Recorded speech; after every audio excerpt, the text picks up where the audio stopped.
Olá! No programa Destaque desta semana vamos conversar sobre assédio moral com Maria Laênia Gondim da Silva, responsável pelo Núcleo de Combate à Discriminação no Trabalho da Superintendência Regional do Trabalho e Emprego no Ceará. Olá, Laênia. Olá. Bem-vinda ao nosso programa. Muito obrigada. Para começar, vamos falar o que é o assédio moral. O assédio moral é uma violência moral no local de trabalho. É um fenômeno antigo, tanto quanto o trabalho. É a exposição dos trabalhadores a situações humilhantes, constrangedoras, repetitivas, prolongadas, durante a jornada de trabalho e no exercício de suas funções, sendo mais comuns na relação hierárquica dentro da empresa. Isso é, partindo dos chefes, dos gestores, dos supervisores, né, que passam a predominar a questão de atitudes negativas com relação aos seus subordinados. Como é que o trabalhador pode saber se ele está sofrendo humilhação? Geralmente, de início, ele nem se percebe. Ele não dá conta de que está passando pelo assédio moral. Mas o agressor, ele faz o seguinte: escolhe a vítima, né, e daí ele passa a ridicularizar, a degradar o ambiente dele de trabalho, passa a isolar do grupo, expondo assim, fazendo com que, tornando aquele trabalhador, para que os outros percebam que ele é incompetente. Esse agressor, normalmente, ele tem a intenção de fazer essas agressões, essas humilhações, ou são fenômenos que acontecem que eles não têm essa consciência de que ele está causando mal ao trabalhador? Geralmente, o agressor ele tem essa consciência, porque só se caracteriza, na verdade, com a questão da intencionalidade, né? Então, tem uma intenção. Ele escolhe a vítima dele já sabendo o porquê. Não então, é intencional. Então, a característica mesmo é a intenção. Só se caracteriza através da intenção. Da intenção de fazer e da duração da humilhação no longo da jornada de trabalho. Como se dá o assédio moral no trabalho?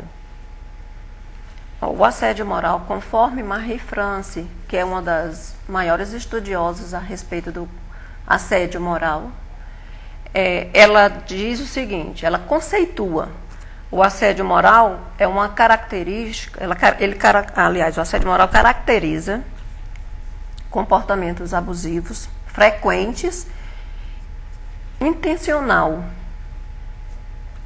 através de atitudes, de gestos, de palavras, escritos, né, que possam ferir a integridade física ou psíquica de uma pessoa, vindo pôr em risco o seu emprego e degradando o seu ambiente de trabalho. O agressor sofre alguma consequência?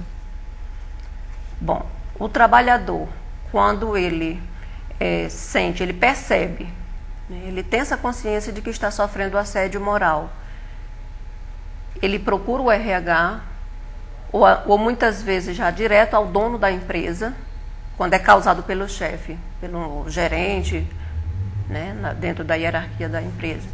E ele leva ao conhecimento dos fatos.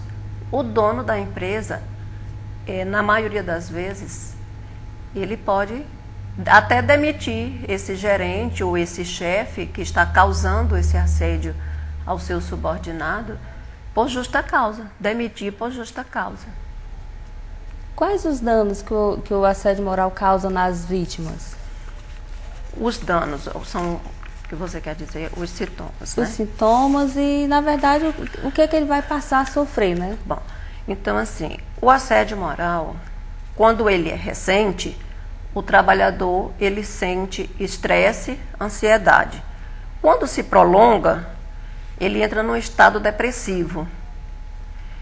E por vários meses, ele entra numa fase de distúrbios psicológicos, né? Então, assim, os danos causados à saúde são enormes, muitas vezes irreparáveis, né? A questão de perturbações funcionais, isso se dá no início. Ele começa a sentir cansaços, nervosismo, enxaquecas, dores de cabeça. Tem o sentimento, a sensação até de impotência. E a ideia de que ele tem é essa, de que ele é impotente, que a culpa é dele. Então, na maioria das vezes, pode chegar até o suicídio. Já houve casos no Brasil que a senhora Aqui teve em tomado Fortaleza, conhecimento? eu conheço um caso, só que não chegou a ir para a justiça, onde uma trabalhadora, ela perseguida pela sua chefe, foi acusada de roubar um DVD. Entendeu? Então, assim, ela entrou num estado de desespero por não conhecer o assunto e nem sabia onde procurar ajuda. E cometeu o suicídio.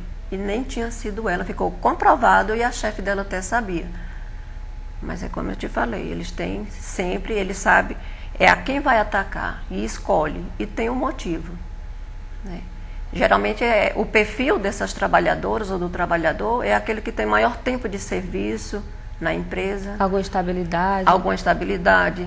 São mulheres pela condição de ser mulher, as mulheres que têm filhos pequenos, as grávidas. Geralmente são as vítimas, né? São alvo dos agressores. Também tem a questão da cor. Mas o que é mais forte, o que predomina mais, não é tanto a questão da cor, não é a questão da raça. Se dá mais por conta da questão da mulher, por exemplo, que é mais humilhada pela questão de ser mulher, né? Por ter filhos pequenos. E o número de denúncias que eu mais recebo é com relação à gestante. Por conta da licença maternidade? Por conta da licença maternidade. O tempo que ela vai ficar afastada. Exatamente. E não pode ser demitida, né? Por lei, ela tem a estabilidade desde a concepção. Nesse caso específico, sem citar nomes, o proprietário da empresa, uma pessoa que agrediu, ela sofreu alguma penalidade? Ela foi de algum modo punido? Chegou a esse estágio? Com a questão da punição, caso o trabalhador ele tenha provas lícitas que comprove perante a justiça de que sofreu assédio moral, que é uma questão muito subjetiva, que é difícil reunir provas, juntar provas, mas é possível. Então ele pode entrar, o trabalhador ou a trabalhadora pode entrar na justiça do trabalho com o pedido de uma rescisão indireta.